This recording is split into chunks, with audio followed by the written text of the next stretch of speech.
पुण्यातील सावित्रीबाई फुले विद्यापीठामध्ये काल आपण जो पाहिला तो बनावट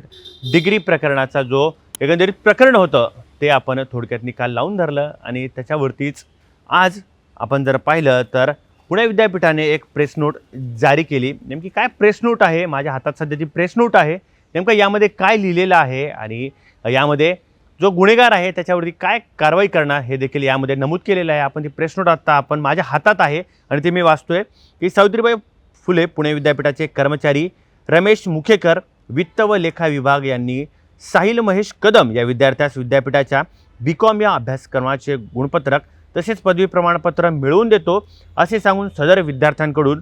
70,000 रुपये गुगल पेद्वारे स्वीकारून व्हॉट्सअप आणि संगणकाद्वारे तयार केलेले मूळ कागदपत्रासारख्या भासणाऱ्या इमेजेस दिल्या आणि अशा आशयाची तक्रार विद्यापीठामध्ये प्राप्त झाली। या संदर्भात नमूद करण्यात येते की सदरचा कर्मचारी हा विद्यापीठाच्या परीक्षा विभागात कार्यरत नाही, तसेच त्याने व्हॉट्सअपद्वारे तयार केलेल्या हे कागदपत्र परीक्षा विभागाच्या अभिलेखाशी सुसंगत नाहीत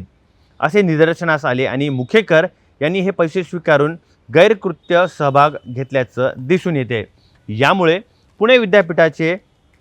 डॉक्टर प्रफुल्ल पवार प्रभारी कुलसचिव यांनी ही नोटीस जारी केली आणि यामध्ये जो आरोपी आहे, जो मुख्यकर आहे, याच्यावरती कारवाईचा बगडा उगारलेला आहे। काल जर आपण पाहिलं तर NSUIचे विद्यार्थ्यांनी देखील या बनावट डिग्री प्रकरणामध्ये आंदोलन केलं होतं परीक्षा विभागामध्ये आणि जोपर्यंत जो कर्मचारी आहे याच्यावरती कारवाई होणार नाही तोपर्यंत आम्ही हलणार नाही आणि त्यानंतर मात्र त्यांनी परीक्षा प्रमुखाकडून त्यांनी एकंदरीत आश्वासन घेतलं आणि त्यावरती मात्र कुठेतरी आता शिक्कामोर्तब झालेला आहे आणि चतुर्शृंगी पोलीस ठाण्यामध्ये FIR देखील दाखल झालेला आहे। आता या प्रकरणामध्ये आणखीन कोणकोणत्या गोष्टी आढळून येणार यामध्ये, कारण एवढा मोठं हे जे मोठं प्रकरण आहे हे महाराष्ट्र नाही तर भारतामध्ये देखील गाजलेलं आहे आणि हा मुद्दा थोडक्यात मात्र वेळोवेळी लावून धरला आहे। म्हणजेच काल आपण जर पाहिलं तर यावरती काल आपण सखोल बातमी देखील पाहिलेली आहे आणि मुख्य म्हणजे आता या प्रकरणामध्ये हा एक आरोपी आहे आणि याच्यावरती कॉलेज प्रशासनाकडून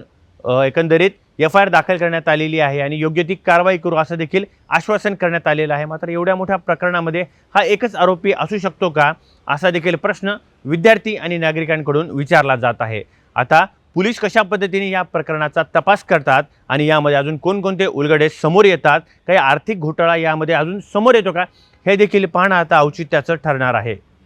व्हिडिओ जर्नलिस्ट पूजासोबत अमित मुंडे, पुणे।